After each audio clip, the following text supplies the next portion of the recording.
Welcome to Detox Cafe. We're so excited that you're here and you're joining us live. This series is I Kiss My Last Frog. It's going to be exciting. Tonight's panel is going to be fun. We pray that you enjoy the topic. And before we go right into our program tonight, we have a wonderful devotional piece for you. And again, welcome to Detox Cafe.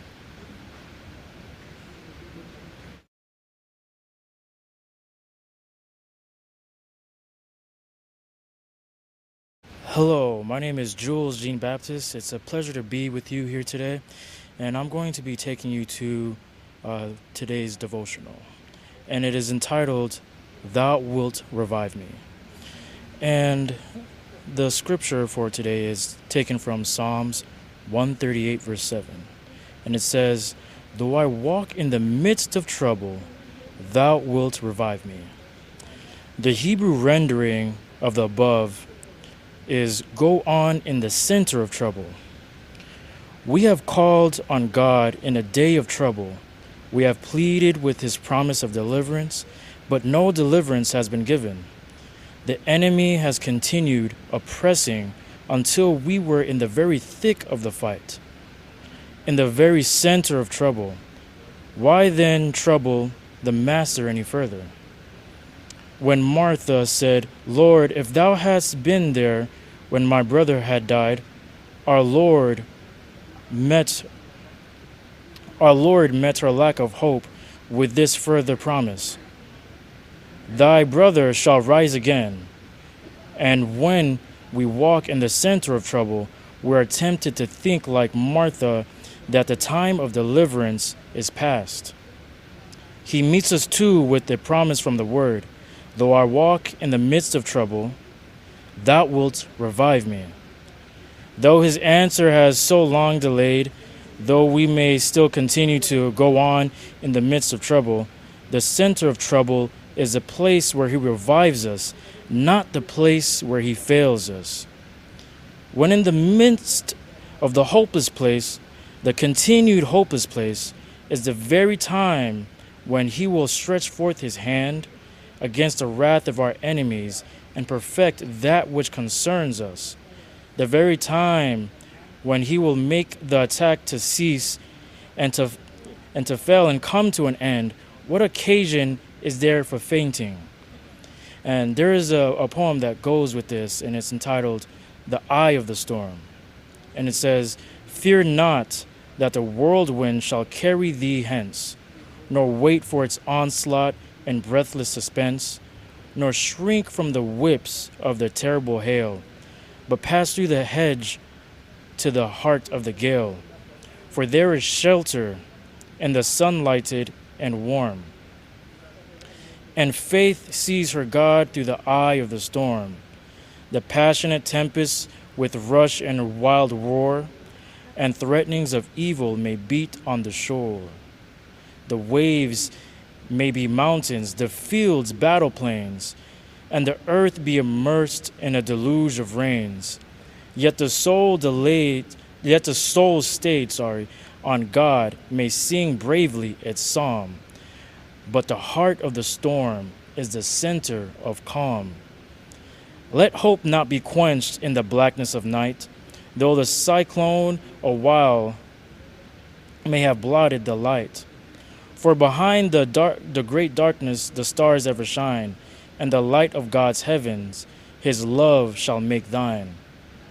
Let no gloom dim thine eyes, but uplift them on high, to the face of thy God and the blue of his sky. The storm is thy shelter from danger and sin, and God himself takes thee for safety within. The tempest with him passeth into deep calm, and the roar of the wind is the sound of a psalm. Be glad and serene when the tempest clouds form. God smiles on his child in the eye of the storm.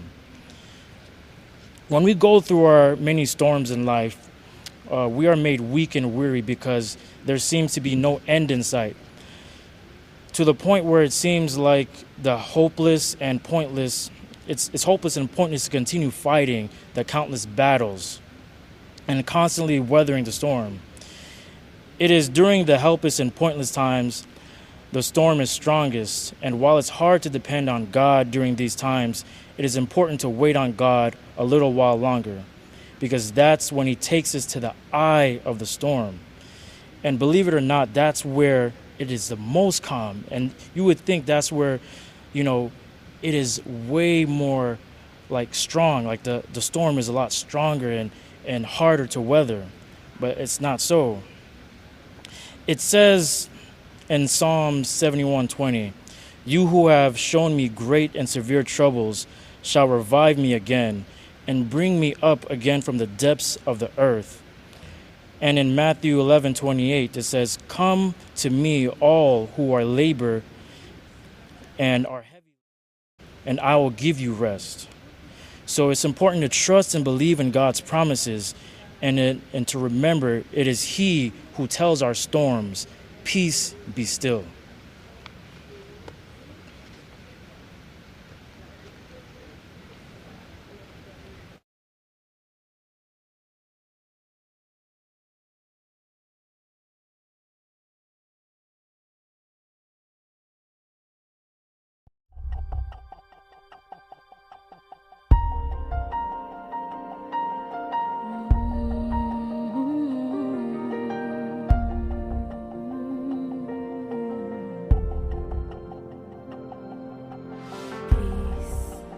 Bring it all to peace.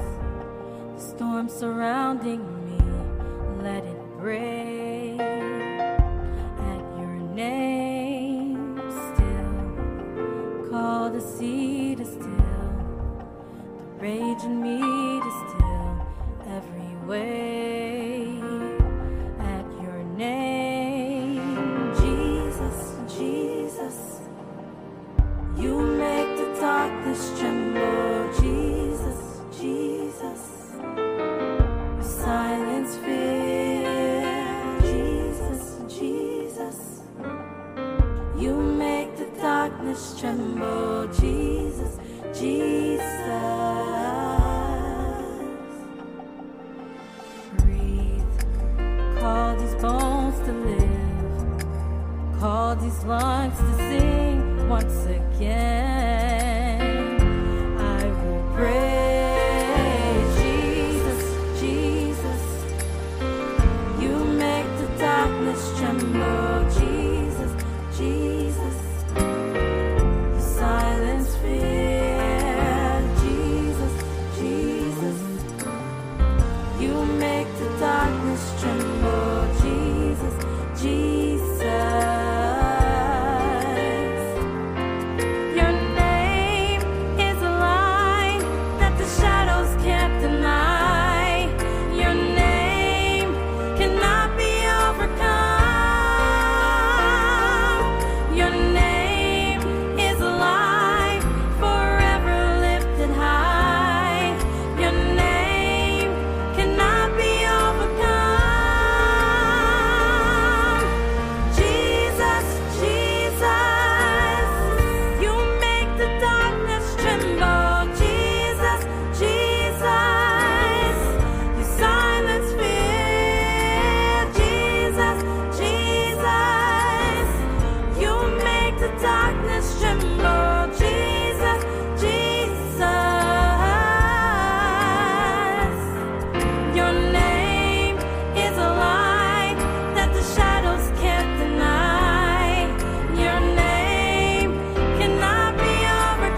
excited for everyone to be joining us this evening.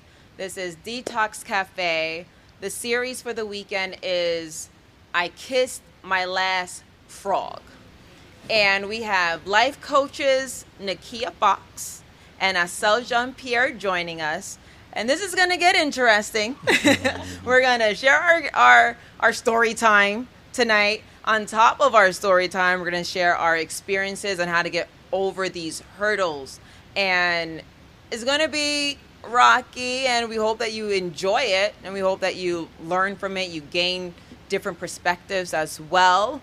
I'm Hadasha. I'll be your host for this evening. We have our co-host Myrna Nash joining us, and we're just going to dive right into it.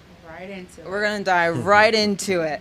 And tonight's part 2 of part 3 is breaking point on I Kissed My Last Frog. What was our breaking point, right? But before we get into that, going into the title, when you guys first heard it, what was your definition? Like, what did you guys think about I Kissed My Last Frog? Starting with you, Nekia.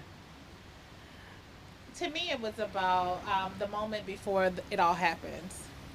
So it was a confirmation of I know it's more to come. And I must be willing to have the courage to see the other side and what God really has for me. So it's unveiling the mask. So it was like the last time. Right. And you, Assel, like, what does the title mean to you when you hear I Kissed My Last Frog? I guess for me, I would say it was that moment where it was like, are you done trying to do things your way, and are you ready to do it my way? That's how I would take it. And we have our co-host Myrna. When you heard it, when we've been discussing it, Right. what came to your thoughts when you heard I Kissed My Last Frog? Honestly, it was, I think, a combination of both. It was looking at myself and saying, is this all that I'm worth? Is there better for me? And what am I willing to tolerate? And what example am I here to set for my own children? Right. So coming up with this title, I Kissed My Last Frog, and we're going to go right into story time. Right. I actually, coming up with this title, you know, the world says you have to kiss a lot of frogs before you get that prince or that princess, right? And I just remember having girl talk with one of my friends, and I sat on her sofa, and she's venting to me, I'm venting to her, and I just looked at her, and I'm like, you know what? I kissed my last frog. That's it. I'm done. Like, what am I doing? What is Hadasha doing with her life? You know, and it got to the point where I'm like, you know, it's not even about blaming the other person. Is what am I doing? Why am I allowing myself to get into a situation, right? Or like, what do I have to change? The mindset do I have to change to stop accepting certain situations that I put myself into? And going to the last situationship that I got out of, all God was telling me in that moment, getting out of it, because I was doing a 40 days of prayer. I was in the middle of a 7 weeks of prayer. And all I heard God say was, well, you were doing your own thing. So it's about time you allowed me in. And doing that whole moment of I kissed my last frog, you know, it's not even that the other person is a bad person. It goes into, why are you accepting someone or things, situations that's not yours? That's not of what God's will or purpose is. Ask him, not in the middle of it, in the beginning of it. Like, is this you? Is this okay? You know, from the jump. Not in the middle, like, is this you? May I have it? Can I move forward with this? While you're in the middle of the situation. Now your feelings get into it, and now you're begging and crying out to God to heal a broken heart. I was like, well, you wouldn't have that broken heart if you just had come to me in the first place. You know, so that was my willingness of saying that's it, and then when I went to God, the verse that came up and I shared with you guys is when I was a child, I did childish things. It got to a point where it's like, grow up. Like put me into your journey. And I would just love to hear from you guys your breaking point. Starting with you, Nekia, I would love to hear, what was that moment that you said enough is enough? I would say for me, it was the total surrender. So it was everything that built up to the point that I had no choice but to totally surrender. It went back to in the Bible was Ishmael and Isaac, where it's like I was so accustomed to making things happen and doing things that looked like what it was, looked like the promise. And it was not necessarily meeting the individual or blaming that person. It was like, what's the real version of me? Like, Wow. am I ready to really deal with my truth? Am I ready to really allow myself to kill my ego and pride? Because that's what's really driving the illusion of me creating something what I thought is it. Wow. It looked like it. I made it till it felt like what I thought it should be. But deep down, I knew it was not it, because, in the Bible, it brings confirmation. It brings clarity. God brings confirmation and clarity. So if I'm in a state of asking or confused, that was my key. It's like, are you Mercy. really ready to truly live in your truth, for one? And are you really ready to face the real version of you that you have not met yet? Because you cannot meet that match until you become the version. So then it forced me to really go in and say, I'm ready to really become the real version of myself. Oh my God. So that I can, because I was meeting the matches, but I was not in my truth. So that's why it was the last frog, because I was still a frog, but my pride and ego made me think I was the princess. Exactly. Oh, wow. Mercy. So that place of total surrender and like, let me take my hands out of it and let me have the courage to go into the unknown. Because I know what I can do, and that's not working. Let me go into the unknown. Mercy. And for you, Assel, what was that breaking point? Because we see that you got your princess. We see that you are, in that journey, in that level on within that, okay, God said this is it. But before you got that, this is it, what was your breaking point? I don't know. I just got to a point where I just got tired of wasting time. Like from about 18 to 23, it was just like, it wasn't so much. I was never a person who made people my girlfriends, because I kind of hold that a little special. But I would talk to people here and there, entertain this and that for a couple months, and if it went somewhere. If it didn't, it didn't. But it just came to a point where just things got boring, like doing certain things, cavort in certain ways. You just find yourself like, as men, we have that ambition and the thrill, and then it's like, it's there until you get it. Then when you get it, it's just like, oh. And it doesn't even have to be purely sexual for anyone who may be assuming that I'm saying that. It's Right. even the concept of, you see this beautiful girl, you want to get her number, and then you actually get her number, and you get to know her, and it's like, oh, this is boring again. But the excitement of getting the number was there. And so it got to a point for me where it's like, I just got tired of wasting my time. And I'm a big person where it's like, I understand today's culture, it's like the guy got to pay for everything before we even something solid. I was very not like that back then. Like, your first date with me, we're going on a walk in ice cream. I start very small with my investment, and as I see, like, okay, you worth my time and energy, I do more. And I used to create this statement where I said I didn't want to build towers that I had to tear down.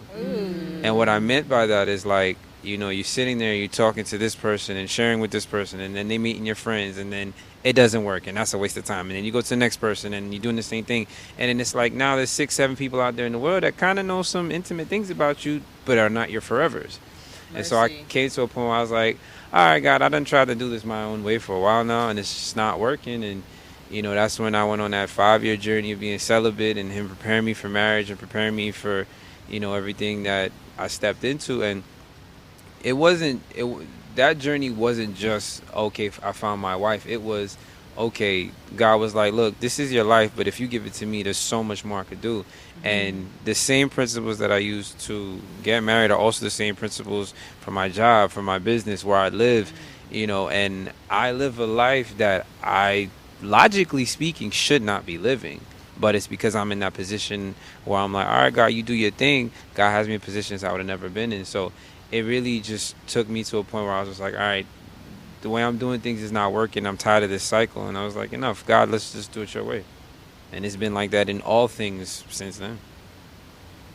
All right. Well, going into this whole cycle, right? Just like you said, that total surrender that you and Nekia just mentioned.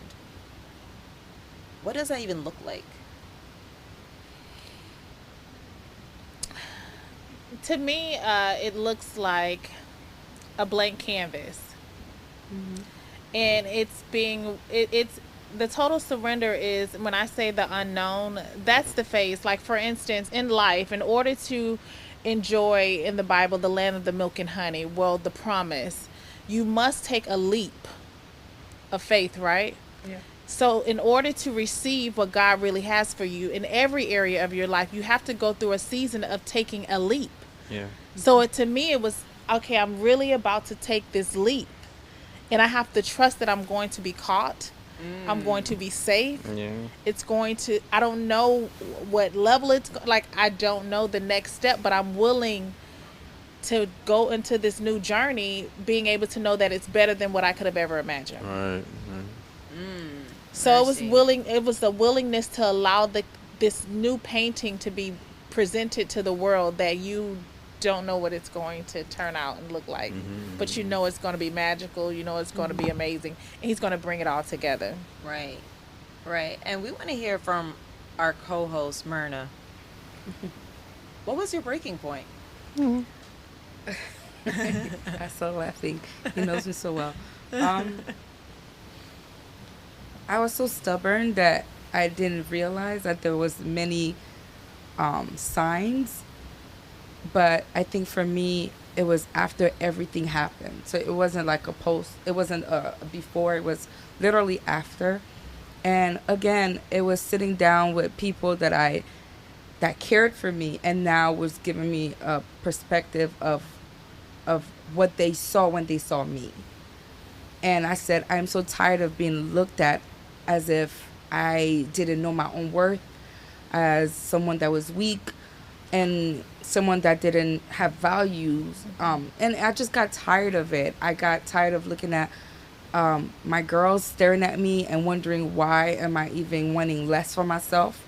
They hear so many positive things about what I was able to do for others, but they could not see that same person do it for themselves.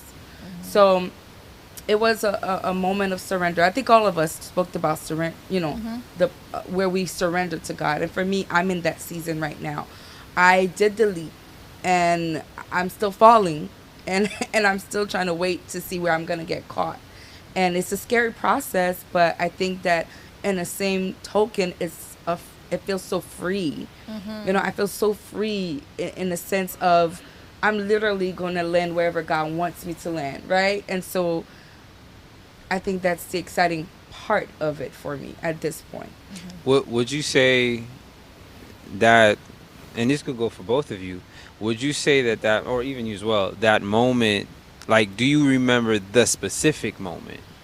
Because usually it's like a thing that happens and it's like, okay, no more. Like, for me, I could say, like, I remember I was in a relationship with this girl, and God told me to break up with her the 1st of January. And I did not do that. And I went through, like, hell for the next 3 months. And it was that last day where she just flipped out and she was just going on. And in my mind, I was like, I never should have been in here. Enough. Like, I remember the event. So was it like an event for you? Like, that moment, that statement that they said, oh, no. Or, like, was it just like a week by process kind of thing? For me particularly, it was the moment when I felt like deja vu. Where I literally, because, now, even when I'm working with clients, I'm like, know how you feel on your best day, right? Yeah. Know your thought processes during that time. Know what you said you want, how you see yourself, and how you are showing up for yourself. So in the event that the opposite is happening, that's when you know you're out of alignment, right? So if I'm questioning myself or the person, because I literally caught myself in the moment asking, "Are you ready?" And that's when I knew, like, oh my gosh, you out of place. Right. this is not it. And I was like, I was saying, I don't think you're ready, but I'm going along with it because this even was the best relationship I had thus far. But in my spirit, it was like, are you going to listen this time? Because I'm showing you this is the moment again. This is not it. What's for you is aligned, assured, and confirmed. You don't have to ask. And it took me back to even just the example that I give others. It's like, listen, anytime God blesses you, it's not, is this you, God? It's thank you, Jesus, so much in the moment. So if I have to pause, or if I am not in that same level of this is not it. Right. You don't think that it's because you're scared this time not to repeat the same mistakes as before? So it's not necessarily that you don't have the intuition that this is the right thing, but it's just a question of, man, Lord, is this the right thing? Because I've made the mistake before thinking it was, and it's it like wasn't. You keep going after frog to frog, or being a frog to frog. Exactly. Right. Well, for me, I feel like my lessons were listening to my spirit. So I feel like we go through a journey of evolving and evolution and self-mastery where it gets to the point of, do you hear me? And you've gone through several different situations where it's brought you back to, are you listening to me? Because I've shown you. And then when you catch yourself in a similar situation, it comes to you that I saw the day, I remember the moment when it was there and I didn't want to listen, even though I had the pause. I filled in the blank. I came up with a very creative excuse, analogy, or great reason to prolong the process when I knew this was not it. So it was like really getting confirmed, like I know that moment, that feeling when it's off, when it's giving me a slight pause, and I must listen to it this time. That was my lesson. You know what like bothered me throughout my situation? It was the state of confusion and finding an excuse for it. Like, well, maybe it's me. And then sitting in it and be like, but why is there a state of confusion on where is this going, what's going on, or like what's happening right now, right? And then when it's so crazy, when I prayed the prayer of, and I told Myrna this, and I prayed the prayer that week of, oh God, reveal to me,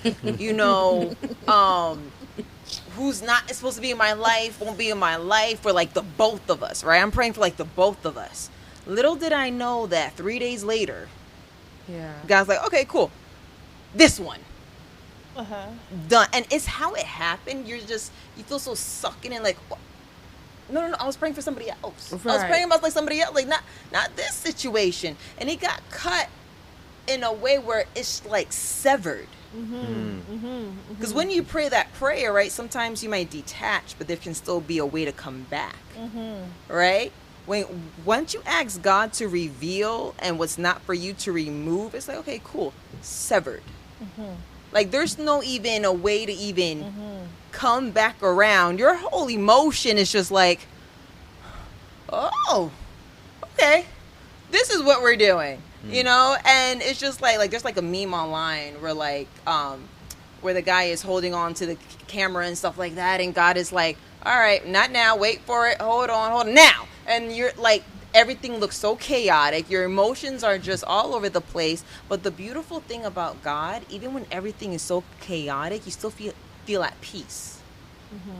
It was the moment that I didn't feel at peace. And when God was like, your emotional awareness, your emotional grace, what like you're looking for, how like you're trying to go about it, it needs to be in me. It needs to be in me. And once you're tapped into me, you're going to know my will.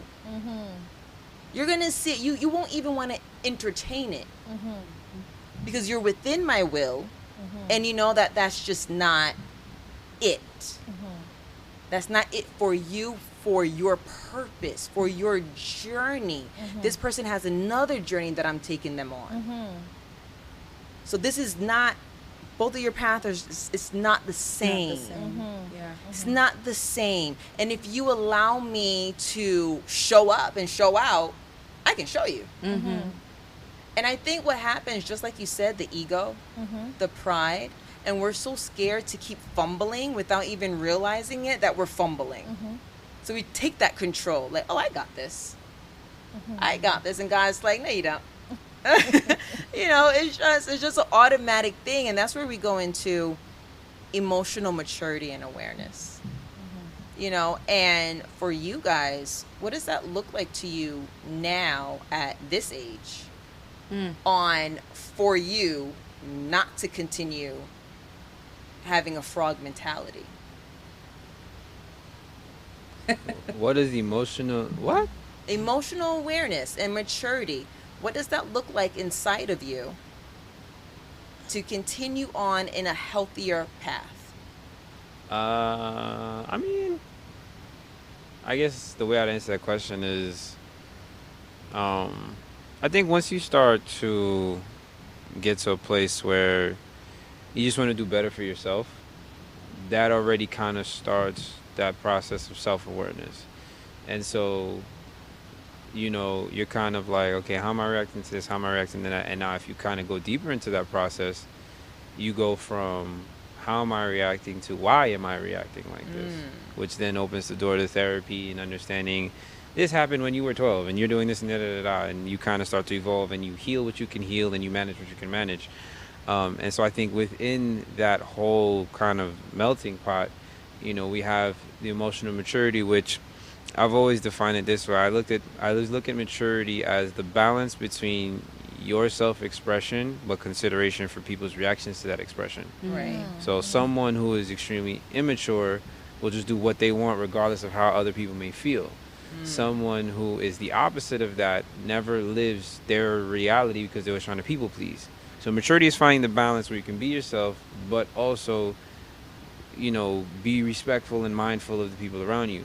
And so now emotional maturity comes to a place where when you're in a relationship, married or dating or whatever, where it's like you are not neglecting your needs, but you are also not, you know, being like this demanding person and treating the person like an ATM. You know, and the easiest way I can kind of explain that is, like, I always look at it as a hierarchy of love, right? And the Bible says that you love God, you love your neighbor as yourself. So when it talks about the person who should be the head, it should be God, then yourself, and then people.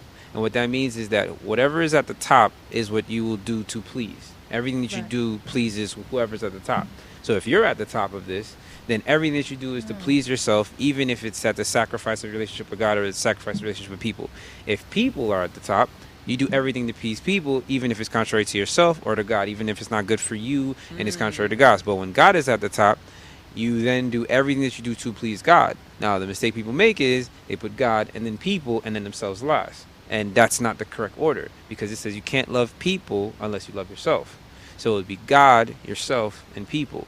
And so when you understand that, going into a relationship, you know the things that you need in a relationship, like, you know, you need communication, or, you know, if we get more specific, like if you love to dance, if you love to have fun, you need somebody who meets or who can nurture these kind of aspects of you. And then you also understand that you are adding to what they need or crave. And so when I look at that big ball of emotional maturity, it's understanding, okay, how do I fit into this puzzle while also making sure I fit into their puzzle, making sure I'm giving as much as I'm getting. And for you, Nekia, when it comes to awareness. Okay, so this, I will come from a different angle in reference to how I look at emotional maturity. My angle with emotional maturity is in reference to it is the container or the power, because it's connected to my peace. Yeah. So when I started really valuing my purpose and protecting my purpose, I had to understand that it wasn't an option for me to master thyself or to gain a level of emotional intelligence, to not let people, things, or situations dictate how I maneuver, because my purpose depends on it. My calling depends on it. So my level of awareness with how I respond to things, my level of awareness of what I'm expecting, and am I showing up in a manner that will allow the world to see me and respond to me in a way that I can be on my calling and my path. I know when I lacked emotional maturity and intelligence, the world just had me like just dangling, like, you know, just I was all over the place, ups and downs. It's no way I could fulfill my purpose in that energetic. So I started really going and saying, listen, I need to see what are my triggers. I need to see what is the root of that. I need to see what are my blind spots. Where am I not loving myself, and where am I not being willing to step up to the plate and have ownership even of my actions. So it's not just an option for emotional maturity, it became a mandate for me. It's a requirement that I had to give to fulfill my purpose. I have a question for you too, actually for both of you guys. You mentioned earlier on that you recognize, or you saw yourself as the frog, right? You lacked the ego part. I mean, you had ego. You. What would happen if you were already in a marriage situation to where you couldn't just cut it off, right? You recognize you've been the frog this whole entire time. How do you now think that you should be able to turn it around? Because there's relationships that are already together, like you're married, your husband and wife. There's no way to run around. There's no way to just call it a quit, you know, just because now you recognize, oh my goodness, I've been the frog this whole entire time.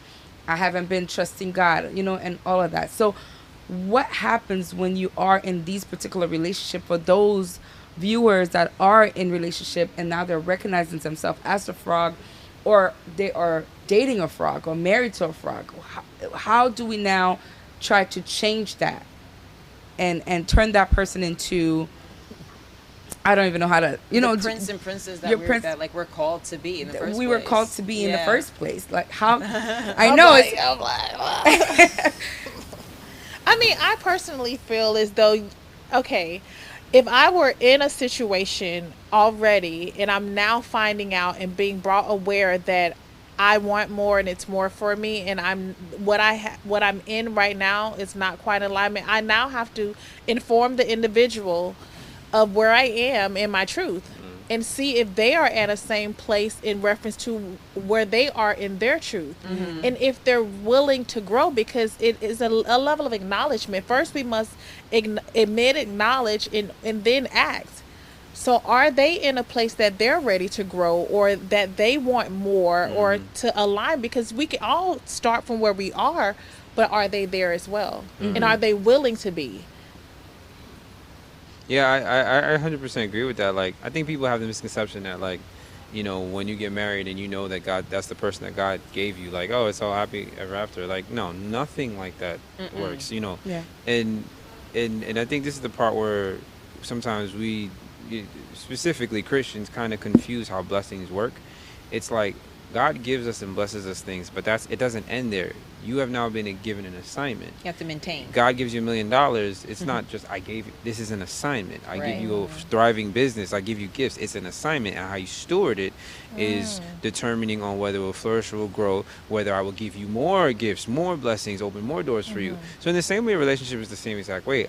You are given this wife, you are given this husband, and now how you steward it depends on whether it flourishes or becomes a nightmare or not. And so now when you're talking about being in a relationship already where, okay, you're now in it and you wake up and it's like, okay, this is my situation. Well, there's a lot of people in relationships who are not working at it. And so they just settle like, oh, I guess it's just always going to be like this. However, if you're in a situation now where you've come to the realization that this is where you're at and this is your situation, and you now say, you know what, I'm willing to work. Then you just pick one thing to work on. And if you want to work on intimacy, you start working on intimacy. If you want to work on communication, you start working on communication or trust. But just work on something. And also, you know, the best thing that you could have done is marry someone who's also willing to work. And if they're not, you know, you pray, you hope that God can sway their heart, because as a human being there's only but so much you could do to change a person. You kind of really, not even kind of, you can't change a person. They'd have to want it for themselves. And so now if you're in a situation where the situation is bad and the person has no desire to change or even a willingness to work, and if prayer and fasting ain't cutting it, God gonna show you what the next move is regardless of what they may be. But outside of that, it's work on something. If it's not intimacy, if it's not having more fun, if it's not finding activities to go together, spending more time together, just work on a thing. Because it doesn't matter how happy you see people on social media. I'm literally like 120 and for these questions, the question that I ask, and I go up to every couple, whether it's pastors and wives or regular people, and I say, hey, you guys married, have you ever wanted to divorce this person?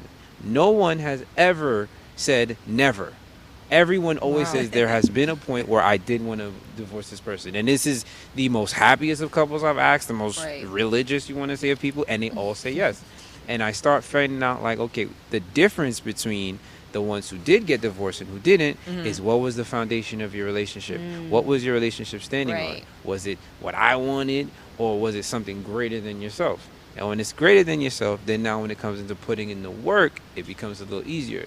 So to answer it as clearly as possible, it's like if you're in a tough situation, work on something. Pick one thing. Don't do a million things. Work on something. And be patient. But at the same time, it's like a lot of us are quick to be a flight risk. You know, a lot of us like to run out because we don't like to do the work within the situation. Because I feel like sometimes, whether it's a friendship or whatever it is, relationships is a mirror to who we are, right? And I think a lot of times we're so scared to hear about ourselves within different situations, because you have this one perception of you, and then when somebody else is like, no, you know, and they're saying, no, well, this is how you're making me feel, and you're like, well, how? You know, and when it comes to being emotionally aware, one thing that I was studying on is a lot of us don't like to accept the feeling, whether it's hurt, whether it's anger, whatever it is, to decode it, to dissect it, to understand why are you feeling the way that you're feeling, to understand, like, what can I do to even work on this? You know what I'm saying? Because now we're in a new age of thinking on, well, if it doesn't serve me right now, I'm just going to go. Right. And I feel like we bring that into everything. Right. Like, you can see it in business. You can see it in companies. You can see it in just like a lot of friendships and just regular relationships. Like, this isn't working out right now, you know. And that's why I even think that God can even bring someone within your life, and that was the person. And because of your unwillingness to self-reflect or to work on it or to learn to keep going to him to maintain, you can lose your blessings. You can. And you see it in businesses as well. You see it within the Bible. Like, you can just lose it because you didn't continue working on yourself. You got comfortable.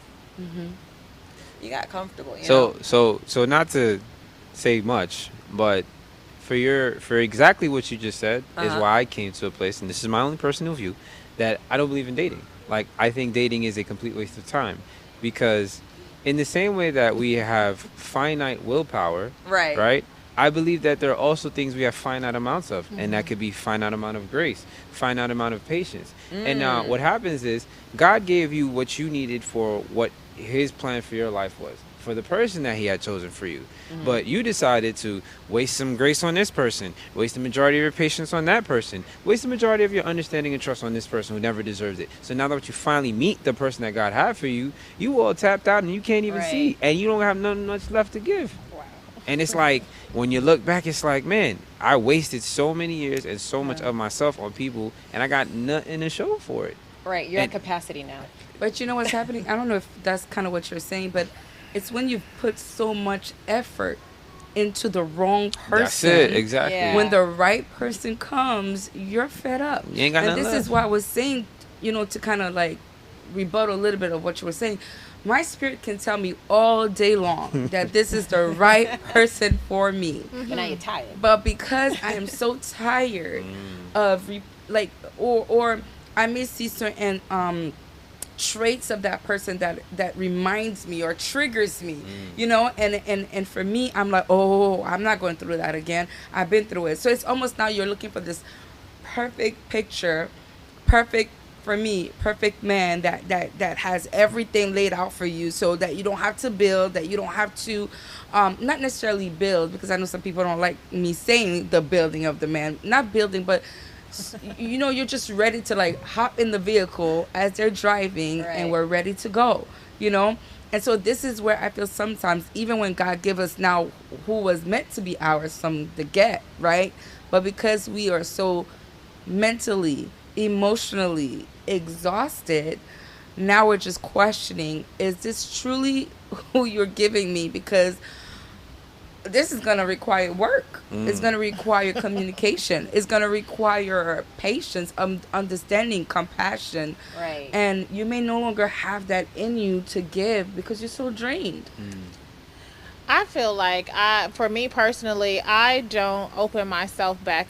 Okay, so this is how from a scale of 0 to 100, I like to gauge where am I. And after I think one of the severe heartbreaks, I was like, I would never go below a 65 again. So I feel as though for me, when I am getting close to 100, that's when you're hydrated. That's when you're exercising. That's when you're attracting abundance. Yes. That's when you are aligned. You're meeting. And I think when I started looking back on when did I meet the person? Where was I on my scale? Because normally you're going to meet the same exact thing. Yeah. And I think it's being willing to be in your truth. Was I on low when I met them? Mercy. So it's getting to where you need to be to attract what you want for a lifetime. Because it's ultimately, it's the life, success, business, personal, relationship. It's all about the evolution of self and being willing to be so married to becoming what God has put me on this earth to be. Yeah. Right. So if I am devoted to, regardless of what it takes in life, Yeah.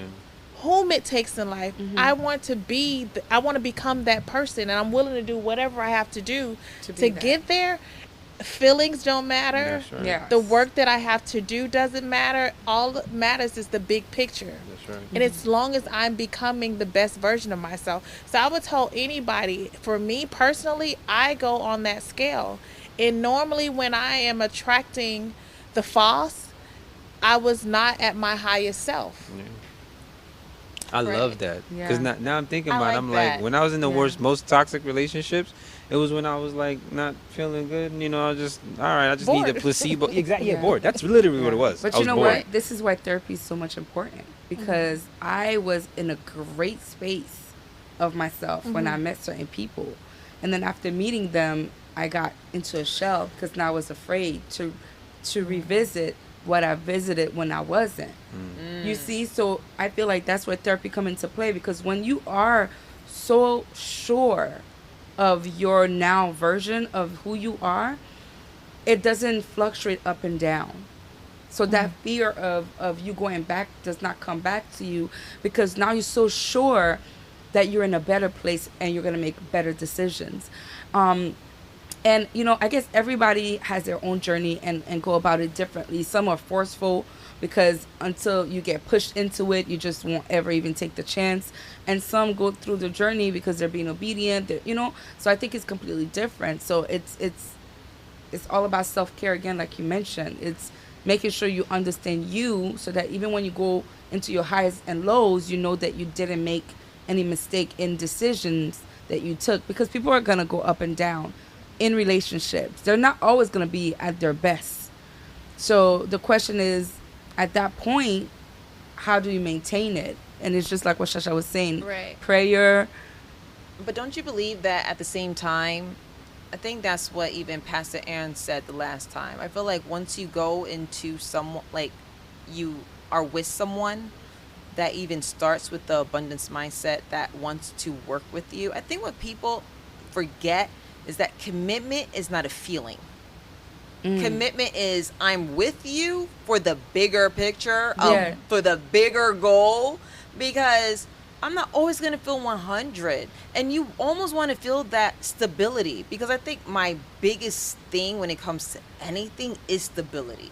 It's the stability of knowing that you got me and I got you. And I think what I got tired of when it comes to a frog, you know, they're very slippery when wet, right? Is being in relationships that were very slippery when it came to the bigger picture, you know, because just like how we can say we have a bigger vision for ourselves, now it's meeting someone that also has a bigger vision for themselves, and then now coming together and say, what's the bigger picture? How are we going to do this together? And there's some days where I'm not going to feel at 100. What are you going to do? Leave? Right. Are you going to step out now? Because right now I'm feeling at 10. It depends, though. I was going to say, from a men's perspective, Really? Yeah. how do you feel? Yeah. Because, so I think we were talking about this the other day, but when it comes to relationships between men and women, right? And I'm outnumbered at the moment, but hope I don't get killed. When it comes to relationships, women usually, their biggest sacrifices, stereotypically of course, is their time and their bodies. Whereas for a man, his time is not so much value, because it's almost like you're lucky to be around this beautiful princess, and it's more so like we're giving up resources. So what ends up happening is, for a man, if I'm now dating a female and you're going through all of these things, if I'm not in covenant with you, I'm not married to you, I have to really ask myself, am I about to start putting in all my resources, all my purpose into this person I'm not about to be with? And the reality is, everybody goes through something, right? Right. Everyone. But now, if I'm not in covenant with you, I don't necessarily have an obligation to stay that. Like, I'm not married to you. So your whole world falling apart, I don't really have an obligation. I don't have to stay, because really, I'm losing more out of this than you are. As a man. As a man, I'm losing way more, because I'd have to give so much more to pick you up on your feet, to support you, to hold you down. Like, the concept of a woman going to depression and a man completely taking care of her is more common than a man being fully depressed and a woman taking care of him. It's more socially acceptable for a man to carry his woman than it is for a woman to carry a man. So now, as a man, when you understand, it don't matter who I'm with, toxic or not toxic, I'm probably going to have to carry whatever woman I'm with. Well, I might as well choose when I'm going to do the carrying, when I'm not, because why do it for every person? I pick and choose. So I understand now, like, you walk into some situations and it's like, nah, you got way too much going on. Right, which makes sense, right? And that's where I think you get into situations. Right. Right? That, like, you probably shouldn't even be in the first place. You know, because just like what you just said, we all have the opportunity to look at the person, reevaluate, and say, I don't have to deal with this. Right? So now it also goes into getting back into your shell. Yes. Right? Because now, and this is probably not on God's time, but let's say like your own time, right? And you see why people go back into their shell, react the way that they do, are not as vulnerable the way that they want to be vulnerable, because they're scared of the reaction of what vulnerability might bring. Yes. Right? Because so now, as a person, you just want to maintain strong to get to the end goal of that covenant.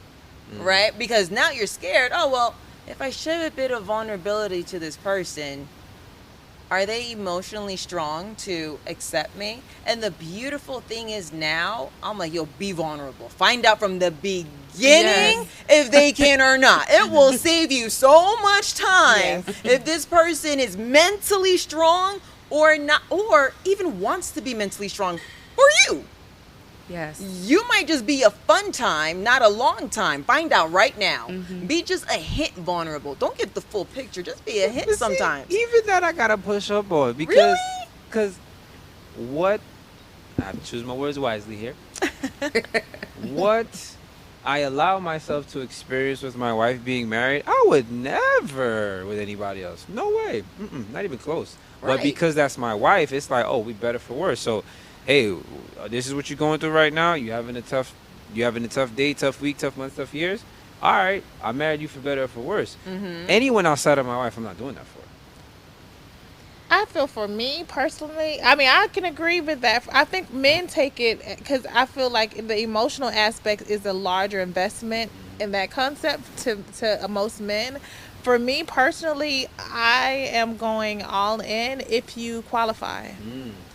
And this is the thing, because the torture of me knowing that I am going halfway, it will beat me up more. So me knowing I'm not living this life to the fullest, or because it's the same equal equivalent. If your blessings are, if you house your blessings like this, they can't come all the way in. That's right. That's the same thing with emotions. That's the same thing with love. So I must be willing to go either all in, Right, or not. and understand the consequences of shutting down, because even the good can't come in. How do you qualify? For me, qualification is now understanding that do they have the capacity for me? Are they willing to? I don't know how, and this is what I ask now. I don't know how far you're wanting to go in this life. Yeah. I don't know if you're really a warrior. I don't know if you are to the point within yourself that you've really said yes to your journey on the level that it requires to be with me. Right. Because if it's an illusion, if it's based on pride, if it's ego, it's going to come out. That's right. Right. And for me, that was also like a particular situation I was in. And when it was time for to cross the line, they chose to go back to their old ways. Mercy. And you have to be willing to accept and respect that. Right. Because this is their journey. Right. Right. Do you feel like I was like time wasted, or is just a part of the process? Oh my God! At first, I was beyond. Because I was very clear. I felt like I'm already at a tender age. Yeah. I felt like it was time wasted, but it was the level of betrayal that I felt like for my time and my journey. Because I was very upfront and knew the cost beforehand. I was single for 5 years before I went back in, so I was like, I know what it's going to take for me to even get back to that point. Right. That was what I was so upset about. Like, now I got to go through this whole Journey believing again. myself again, Yes. questioning Right. myself. Right. Self-reflecting again. It's like I don't have time for this. Yeah, So Right. that was really the anger from it. Like, why would you put me through this when I was very upfront and I did the work beforehand? Yes. Right. Ugh. So that was my hardest thing. Like, I'm here again now, but I am so grateful because once again, it's that knowing that obviously it's more in me that I did not see. And I would not, if it's showing up in my life, it's showing up because it's trying to give me the opportunity, not opposition, but opportunity to see myself in a much broader way that only that situation could have brought out. Right. I'm gonna say this, because you very wise, and you got thank you kindly. a high level of understanding of yourself.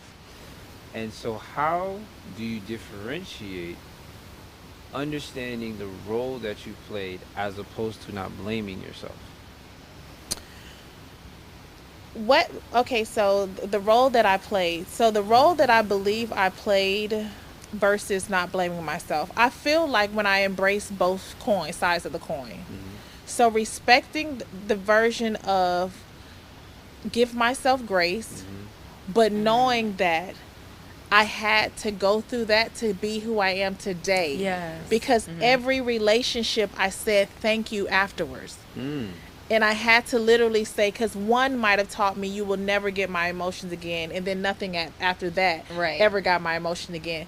The other one might have taught me I will never not really love myself on a level that is fulfilling to not just me, but everything that's connected to me. So each one of them was a thank you. So now I don't look at it, and only through that last situation that I thought was the last situation is when I was now being able to embrace, feel the situations, feel the emotions, but get the lesson and become the version of you that's required to move forward.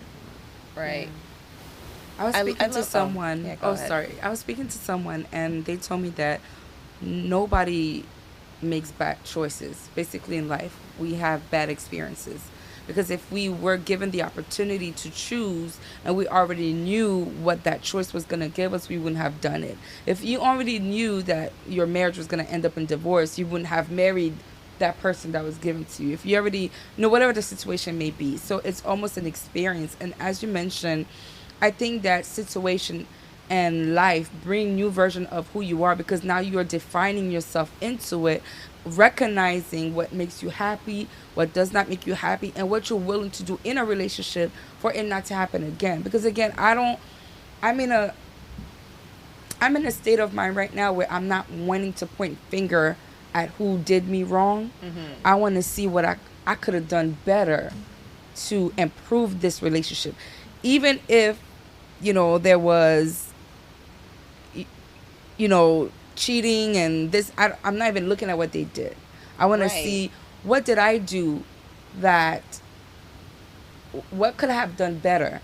Maybe the way I communicated, maybe the way that I handled the situations prior to having that happen. Maybe was I clear? Was I sure of myself? Did they see signs of weakness that they knew they could walk all over me?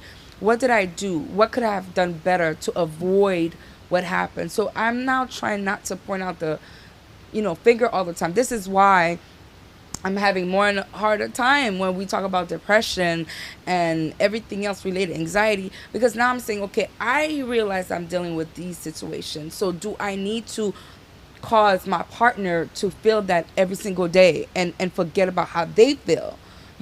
How they, the response of my behavior towards them. So to me, I feel like we need to hold, and I know Hadasha hates that word accountable, but to yourself, you are to hold yourself accountable for your own action, and not point out fingers. Well, he doesn't carry me when I'm in this situation. He doesn't understand me, because it's almost putting a blame, and we're forgetting that they too have emotions and desires and things that need to be nurtured. You know what I'm saying? Right. So that's why I think that sometimes it becomes selfish. Right. The thing about accountability is you can't even get accountable until you're aware. Right? So, and that's what even Dr. Judith was talking about last night. You have to be aware of where you're at in life for you now to take hold of your self-accountability. Right. You know what I'm saying? Because just like I tell everyone, I can't make you hold yourself accountable. I can only make myself accountable for my actions. So that's like my thing about it, right? Like, I can't control you. I can't control your words. I can't control your motives. I can't control your intelligence. I can't control the way that you move, but I can control myself. Right. So when it comes to accountability, it's how are you reflecting? How are you processing? How are you going about being better? How are you going about walking within your truth, going into your purpose? That's self-accountability. And until you're made aware of it, you're going to keep doing the same thing over and over and over again that puts you in the same depleted situations that you can't get out of. So once you're aware, you break the cycle. Once you break the cycle, it's through accountability. It's self-checking yourself. It's self-processing yourself. There's one thing that Assel said and that Nekia said that was actually quite profound, that actually worked together. What like Assel said is him being vulnerable and seeing the day-to-day when it comes to, I wouldn't do that for anybody else but for my wife. When you're in a courtship, just like what Nekia said, when you're upfront with of where you are, of where you want to be, you're still choosing that person before marriage. Like, this is who I want to be vulnerable with for the rest of my life. Right. That's before the ring even comes on, right? So within the courtship, you have to be upfront with your vulnerability. You have to be upfront with your emotions. You have to be upfront of, this is my truth, this is my purpose, I feel like this is my calling, this is where I want to be at peace, learn how to be a peacemaker. The other person, it's an acceptance thing. You want to feel accepted, the other person wants to be accepted. Oprah said, the biggest thing. Everyone in life that she has ever interviewed has one thing in common, no matter what culture it is, no matter what gender, no matter what they're going through. Everyone wants to be understood. Everyone wants to be seen. Everyone wants to be loved. Everyone wants to be accepted for who they are. And the thing is, when you're within that courtship, it's knowing that God is in it, that you are in a safe space where you feel safe enough to be vulnerable, to be you. You know, and that's not an easy thing to take on. And that's why when we say, oh, I kissed my last frog, it's that whole, no more, enough's enough. Right. I want that safe space. Right. I want to find that common ground where you're good with me and I'm good with you, Yes. and you choose me and I choose you. You know, because before you even get to marriage, you have to choose the person. Oh, no, where we say, no, God helps you choose, but at the same time, you can say no.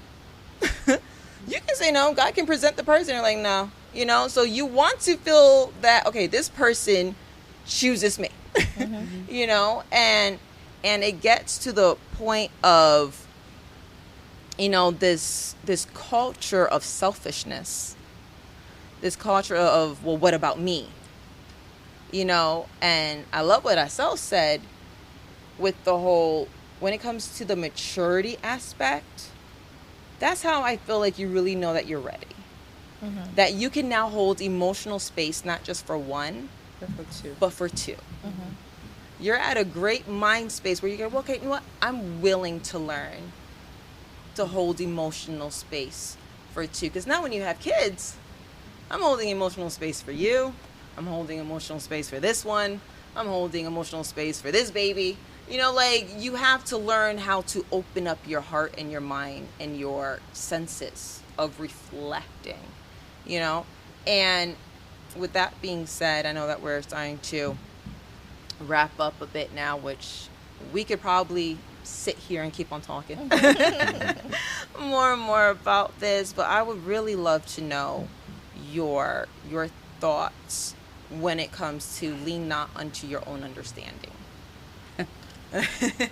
I really want to know when it comes to your thoughts on God calling us to a place of lean on me and not on you. And what does that look like? Or what could you tell our audience? What does that look like when it comes to trust the process?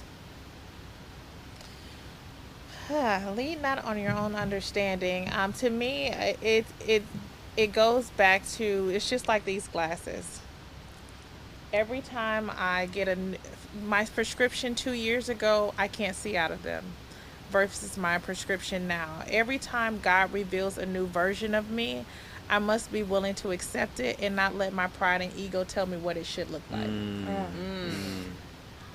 And I think being willing to take on whatever comes with that. Yeah. And knowing the value of the cost of not being willing to do it versus staying in alignment with, I must be willing to take on all that he's showing me at this phase. Right. Mercy. Love that. Mercy. For me, that's actually my favorite verse, Proverbs 3:5-6. The way I've always looked at it is, you know, just when you think about the words, lean not on your own understanding. And so when you lean on something, you're putting weight behind it. You're putting your force behind it. And your understanding is your perception, your truth, your reality, what you perceive to be what is. And, you know, just to give a simple example, it's like when I look at my wife and I look at her actions, I will have an understanding. And I will say that she's doing this for that, and she's like this way for this way, and these are the reasons why she's doing that. That is my understanding of it. But if I submit myself to that verse, which says, lean not, it means I cannot put weight on how I perceive the situation in front of me. So what I have to do is I have to have the courage to take my perception, to take my reality, submit it to the altar and say, okay, Lord, this is what I think and this is how I perceive the situation. What do I do? And a lot of times in that, it's like, look, yeah, I know it looks like A, but it's completely Z. Yeah, it may look like she doesn't care, but she actually very much does care, and she's going through something that has nothing to do with you, and you're just going to go through a little valley a little bit, and I need you to just love through that. And what that means is I cannot put my weight behind what I wanted to do, how I wanted to react, how I wanted to fix or solve the situation. I had to sacrifice my will, my right to be right, and say, all right, you know what, Lord, I'm going to submit. Lord, you tell me what to do, because how I'm perceiving the situation, I'm missing it. And you told me I can't trust what I'm seeing. Just like you said with the prescription. I can't trust what I'm seeing, so I need you to show me what I need to see, because even when it looks a certain way, what it is behind the scenes is something completely different. So I look at it as like, again, don't put your weight on what you believe to be true. Allow God to reveal to you what truth is. Wow. Thank you. This was enlightful, actually.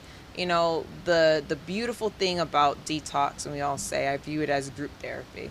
We get our experiences, we learn from each other, and I love learning from people that want to get to a healthier spot, because healing isn't linear, right? But the will to want to keep growing is. And it's a beautiful thing, it's a beautiful journey. And when it comes to detox, it's about that non-judgment, nothing going on here. Like, we just want to get to a better space with God, a better space with ourselves, a better space when it comes to our social responsibility. So again, we'd like to thank our audience for joining in. We love you guys. Thank you for your support. We'd like to thank our life coaches, Nekia, Foxx, Assel, Jean-Pierre. You can look in the description very soon to see where you can find them on social media as well. Contact them. Moving forward, we'd like to thank our co-host, Myrna Nash, for joining us as well. We'd like to thank behind the scenes when it comes to Tele Anacaona. Thank you for being here, for supporting us, for End Time Sabbath Worship Center, for supporting your young adults within our journey, within these times right now, for having a safe space to talk. So thank you again. Tomorrow afternoon, we're here with Dr. James Doggett Jr., and we're so excited for that discussion as well. And again, thank you for joining us when it comes to Detox. And we'll see you tomorrow.